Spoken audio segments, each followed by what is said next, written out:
what's going on? It's Asher coming at you today in Clash Royale. I'm joined by Jax back on the channel.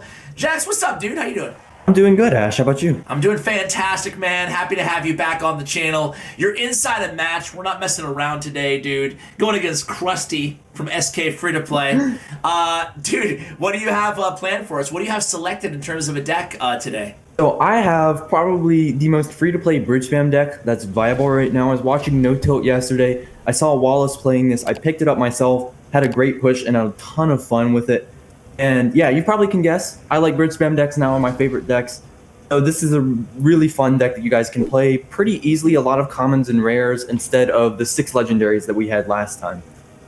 Yes, right. Last time, you know, a few people in the comments making a point about all those legendaries, but this time a little bit friendlier for everybody. What do you like the flying machine right now in general? Yeah, I really think it's good along with the recruits, the Magic Archer and the Battle Ram as fireball bait. I really enjoy using that in the deck. And yeah, I just think it's a pretty good card. You might have a bit of trouble against Balloon with Magic Archer Flying Machine, but otherwise I think it's really good in this meta. Okay, so against, it looks like you're going against Graveyard here. Are you always playing this deck pretty passively? I take that back, maybe? Yes, you are going to be trying to play pretty passively. It's a little bit heavier to make the big pushes. So I'm just going to be chilling for the first little bit and just reacting to my opponent. And I might go in a little bit if he's playing Golem, so I need to pressure a lot. Since I don't have the greatest DPS, I can at least go opposite lane, try and prevent him from building a push. And that lightning was pretty expensive after playing all that Night Witch and stuff, so he's got to spend a lot even more in this battle ram.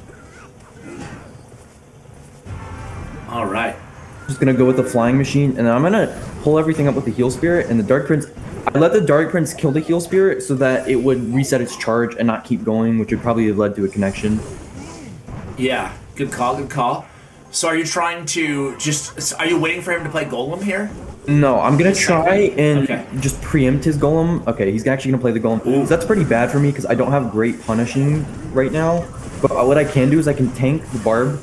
It's gonna heal up the Magic Archer, and then I get down another Magic Archer. And I think I should be able to defend, especially since the cannon card is gonna go into its building mode. And I can play another cannon card. Ooh, okay. Then I can just zap the bats of the Night Witch, and pretty decent defense. Nice. Down a bit of damage, but I have the cannon cart counter pushing. So we're just gonna go dueling because he has to counter the cannon cart. And since he's gonna go Dark Prince, we're gonna line up a Magic Archer. Hopefully, yep, we do line it up for just a minute at least. That was not actually a great tornado on his end. It's gonna realign, and I can go in for my bandit here. And I can't protect the Magic Archer. Wait, can I actually? No, we can't. Wait. Oh, okay. And it gets back on the tower. Heal Spirit's gonna come in. So I'm just gonna be trying to pressure him again. He's back to another Dark Prince, but his Night Witch is completely dead, so I can just zap the bats. Going for a bandit, and what I'm doing here is I'm just gonna keep pressuring him, because every time he defends, I'm gonna be able to defend back and get good counter push, and we're just getting damage after damage and forcing him to keep spinning. He's not able to golem, which is what he needs to do to break through. Absolutely, you're doing a good job keeping so much pressure on him that even when he did golem there, he had to delay so long on lightning. He had another cannon card already in hand. It's looking pretty good. And so what I'm doing to facilitate this pressure is I'm using my cannon cart and my Magic Archer, since they're all ranged units, continue to provide counter push after every single defense. And what this is doing is every time I defend, every single time I'm just getting a ton of counter push, and these units are staying alive and providing ranged support. And as you can see, now we're getting a lot of spam on the ground. Magic Archer locks on into his tank, and that's gonna be GG. GG! Wow, that was well played, man. I get worried whenever he would go in with the big golem push, especially when they have lightning against this deck. But you did a good job. You didn't play recruits once either, did you? Nope. Sometimes the recruits in that matchup just aren't good. They're not gonna be able to provide the double lane answer with all the splash he has. So I just avoided them and kept pressuring him so that he was never able to go into a golem. Because it's easier to win the game if they can't play their win condition than if you're trying to defend said win condition. Yeah, absolutely. Good point. Let's go ahead and search for another one, man. Well, why don't we'll do 3 matches for you and then 1 coaching on me, right? All right, sounds good. Sounds good. If they use Barb, let's say you bandit, opposite lane, or a cannon cart opposite lane, and they go with Barbs, do you respond to the barbarians like right away with a Magic Archer or Flying Machine or something? Okay. What I would do is I will play my Magic Archer in the middle, but have it slightly tilted towards the barbarian, so slightly placed in, and it will kill the barbs first, and then it will come back and help me kill the Lava Hound as well, and he's gonna have to spell it, which means my flying machine would be open for value as well. Okay. So you go in with the cannon cart there, always trying to protect your magic archers, especially when they have the baby dragon down. The key to most bridge spam decks with the magic archer is to simp for the magic archer. He's the biggest goal of these decks. He can provide so much value. As you can see, look at the value he's getting. He can go in for a bandit, and I now have another magic archer live. And I have another magic archer in cycle, and I can play that, and I can counter push again. You love it when the magic archer stays alive for an entire card cycle in single elixir. It's just really valued. Ooh. Okay. I hate this deck, man. Yeah, Electro Giant, not exactly what you like to see with this deck. Pretty much all of the answers are decently squishy. You do have the cannon cart, but the magic archer is here going to die. I think this barbell was slightly an overcommit. He already had to make a pretty negative trade to defend the cannon cart. He doesn't have a cage in cycle, if I'm counting correctly. So we can go in, and yeah, he just had the lightning about around. The flying machine's going to get a ton of damage. Not the trade he was looking for elixir-wise. Absolutely. What's going on with content, by the way, right now? Your stellar analysis while you're playing reminds me that you're also a streamer. Yeah, so I've been uploading a lot to YouTube. Jax? Yeah. I've been uploading a lot to YouTube. I just did a video on how you can win your first classic challenge on my channel. And I've just joined Me6 Mobile Go, which is an esports organization. We're looking to expand into the Clash scene with money tournaments. So if you're interested in those kinds of things, we'll have a link to the description and their YouTube channel where you can keep in touch with that. Dude, I absolutely love that. Me6, really, really good people. I chatted a little bit on the on our business side, our talent agency and whatnot. Chatted a little bit with the owner there. So really cool to see them enter into the Clash Royale scene. I think I just slipped up my magic archer geometry. Yeah, I did. Okay, that was not a good magic archer. What I can do is I can wait for this Dark Prince to cross the bridge, and then I can zap and get back to my bandit. We take this baby dragon too. Yep, we do. Perfect. And he just used his cage. So this is going to be the same strategy as the golem matchup. I'm going to be needing to pressure opposite lane, because if he ever gets off a big E-Giant push, fully formed, I'm pretty screwed. But if I can keep up the pressure, I can keep the damage advantage. And oops, I slipped that up a lot. We can go in and basically take his whole tower here.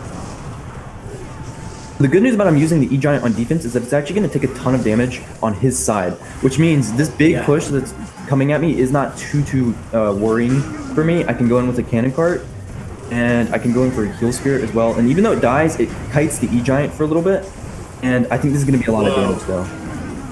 Yeah, it does look like it. Oh my god. E-Giant, E-Giant's going ham. I can't stop the brawler. No, I think that's within lightning range. Ah, that was unfortunate. He's getting tornado now. E-Giant is so OP, man. It was unstoppable. Yeah, I think my mistake there was trying to just keep playing squishy units. I probably should have tried to play recruits or my cannon cart higher, just so that I could go in and make sure that I wasn't like giving him too much E-Giant value, because he saw how much damage it did to my tower there. Yeah, I was trying to distract you too with all the esport streaming questions. I got in your head. I got in your head, man. It's all right. It's all right. That matchup is just really bad anyways. No, it was fun, but 2 matchups in a row. You have not played recruits once, Jax. Yeah, you have something against the recruits? That matchup is even more of a reason to not play the recruits, because the E-Giant would just absolutely destroy them. It takes like 4 hits to kill the recruits. It's just not the most optimal elixir trade, but next match I'll try and play them for you. All right, sounds good. And let's starting play recruits. Go ahead and search. But in all sincerity, no, you don't have to do it. Yeah, do it. Oh, you're in a match. Okay. In this deck, this is not the greatest starting hand. I have to play your awkward cannon cart, but you want to be playing the recruits in this deck to stop split lane. The recruits are really good at stopping split lane, and if the deck is really weak to split lane, that's where you want to be using the recruits. So sometimes you're not really going to be needing the recruits. Obviously, in matchups with a lot of splash, you don't really want to be playing the recruits a whole lot, like in the golem matchup or the E-Giant matchup. In this kind of matchup, probably, I think I'm placing Viper deck. I'm going to be playing the recruits, and especially against princes. Recruits do really well against princes, so I'll split 4 to that lane just to make sure kill the prince and get a nice counter push off in both lanes. Yeah, interesting that he's playing Prince, so it's not the Viper deck. It's very, you don't see these cards together that often, do you? No, you do not. So he just spent 8 elixir to defend those recruits after I already killed the Prince. So I'm just going to go with my Magic Archer, and then I'm going to basically ignore that EOS. I think ignoring the EOS is a good idea here, so that I can capitalize on this elixir advantage that I now have. So he just spent Arrow Zap. So I'm going to go in Battle Ram all the way in the back, try and keep this Inferno Dragon from locking onto it as long as possible. Pull the Inferno Dragon back, and I think he's going to be a little bit low to stop this. And yeah, that was really good. You see how much HP the Battle Ram has, and that should connect to his tower. So that was a really nice spacing to make sure the Inferno Dragon wasn't doing too much. Very well done. Very well done. All right. Now that his Valkyrie is out of hand, my Mega Knight senses for some reason are tingling here. I don't want to make any play that's going to give him a ton of Mega Knight value. So we're just going to kill this prince using the Flying Machine, and if I need it, the Heal Spirit. But since he just used his Arrow Zap on my Magic Archer, I'm not going to need anything else. We'll play another Magic Archer here. And yeah, looking pretty good here. So you just want Arrow Zap. That Inferno Dragon is not going to take my tower. He's going to be low, so as soon as I can, I'm going to play a Bandit at the bridge to kill his Ewiz. And it looks like he might be saving for the Valkyrie. Okay. That's still going to be good. The Valkyrie's going to be limited in her counter-pushing abilities, and we have a ton of damage on his tower. Yeah, he's aggressive. This dude's aggressive. Very aggressive. So I'll split 4 recruits into the lane with the Hog Rider just so that we can kill it for like 1 hit. I believe that's how much it gets. Yep. So since he's keen to Arrow Zap my Magic Archer, I'm going to use a Flying Machine because it doesn't die to that. Then we're just going to set up for a defense here. Hopefully it locks on. Yep, we do get it onto the Inferno Dragon. Now that means anything he wants to do is not going to be very good. He's not going to be able to really attack me very well. We can just get a Zap down. And then Ewiz is still alive. Kind of screwed up my Bandit there, but I think we should be alright. As long as I'm not make a huge critical mistake here. You're taking a ton of damage. Okay. Don't worry though, we don't lose our tower here. Right. Okay. Okay. Okay, here we go. Whew. Alright. So we're going to go in with the Valkyrie here, or not the Valkyrie, the recruits here, to kill off all of that. He's going to go in with the Hog Rider. I need to get down a Cannon Cart here as fast as I can. We kill up the recruits, and he's got a lightning, but he killed the Cannon Cart. Yo, the Hog Rider is actually going to get blocked. Alright, so... this is scary. He only needs 1 more lightning, so I got to go quick. I got to do something fast. You got to do it. You got to do it. Battle Ram is going in, though. You connect? Get to the tower! Okay, connects. Alright, hold on. I need to zap. To do this. Magic Archer's aligning. 1 more, 1 more. Oh, we got it! Come on, come on. Oh my gosh! That was so close. Dude, God. Trying to give this old man a heart attack, Jax. Bro, dude, well the played, Cannon Cart got killed by the lightning. That was 100% calculated, guys. I was definitely thinking about that. Oh my goodness. You know what? You knew he had 1 card. You knew it wasn't Mega Knight. It had to be lightning at that point. Calculated. Very well played, Jax. I love it, man. Time to get some dubs. All right, man. That match, though. All right, so my starting hand is Bandit. Cannon Cart, Bandit. I meant to Bandit there, not Cannon Cart, but I guess it's not the end of the world. Cannon Cart actually is a pretty good answer to Goblin Girl. Decent, I should say. Not great, but... So how do I...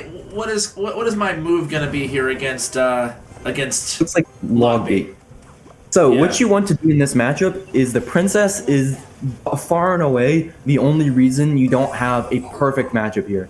You need to make sure you protect your Magic Archer so that you kill the Princess, and then once the Princess is dead, you use that counter push that you used to kill the Princess, and you go in ham on his tower. But here you're probably just gonna need to, go in with that Battle Ram. That's a good play for you. Since he has Inferno Tower, he screwed it up. Nice. Nice, nice. Alright, so that was all calculated.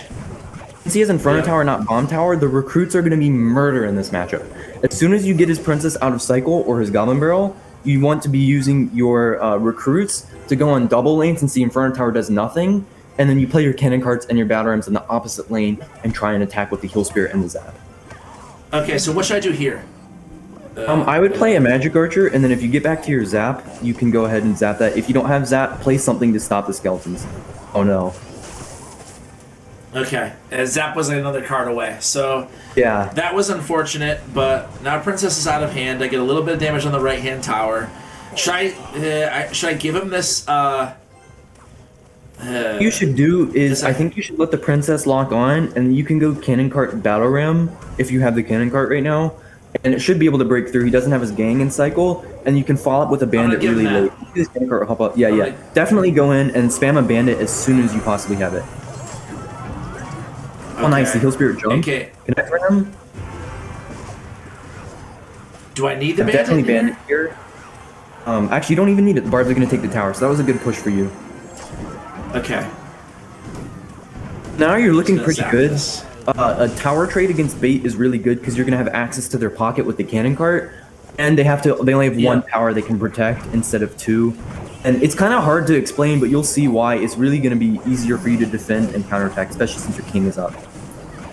Okay, I don't know what I'm doing here exactly. Not the first time. Okay, I guess exactly. All right, so should I recruits? Yes, I would recruit, especially if he lets this magic archer kill the princess, that'd be really good. Oh no, the wall. Dash onto princess. Ah!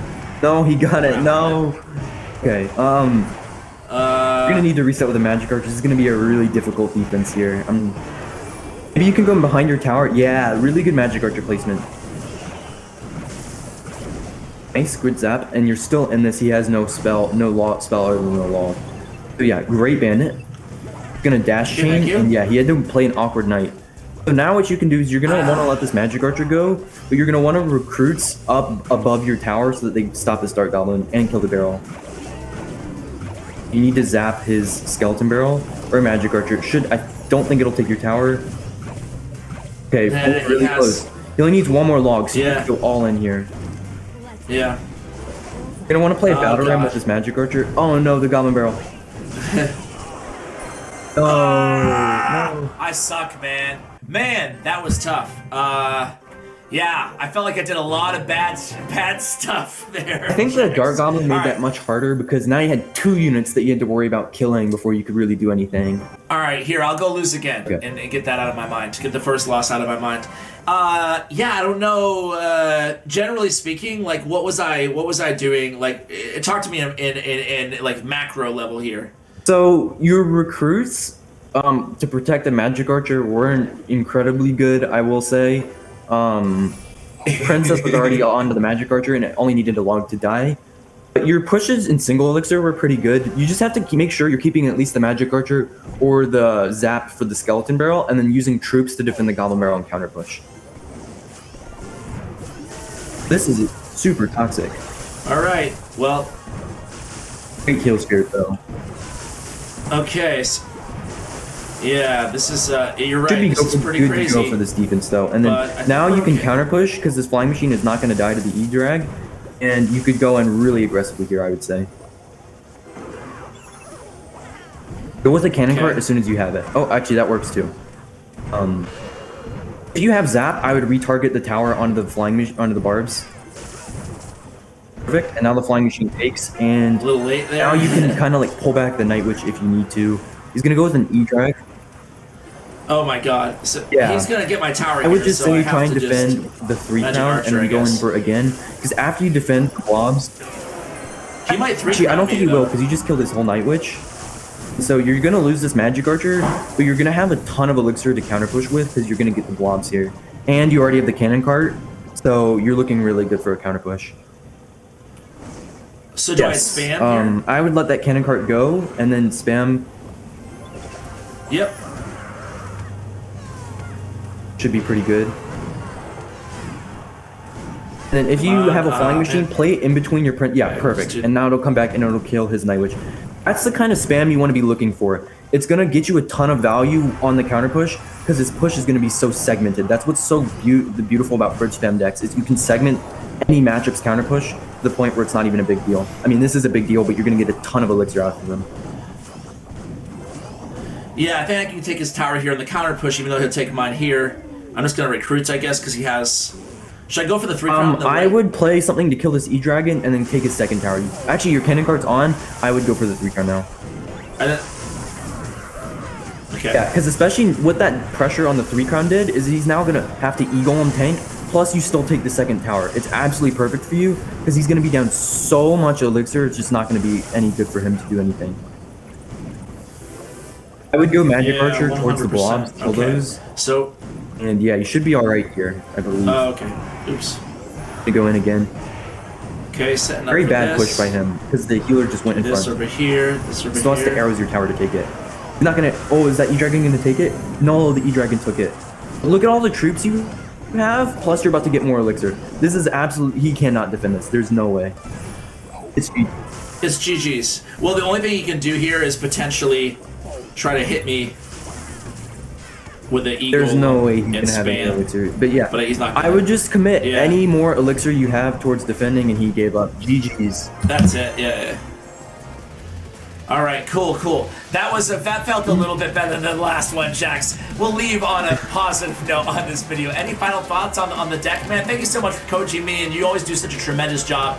You're one of my guests, or one of my viewers' favorite guests here on the channel, and there's a good reason for it because you're really a good attitude, and you really break down decks very well. So we'll have to get you back on the channel sometime soon. We already gave out the esports shout out. All those links will be in the show notes below. Anything else, thank Jax? you again for having me on, and hopefully you guys enjoy this deck. All right, guys, deck link will be in the description below. Again, check out all Jack's information in the description below, along with my YouTube partners, Bren Chong and Clash Royale. Thank you for watching, and as always, take care.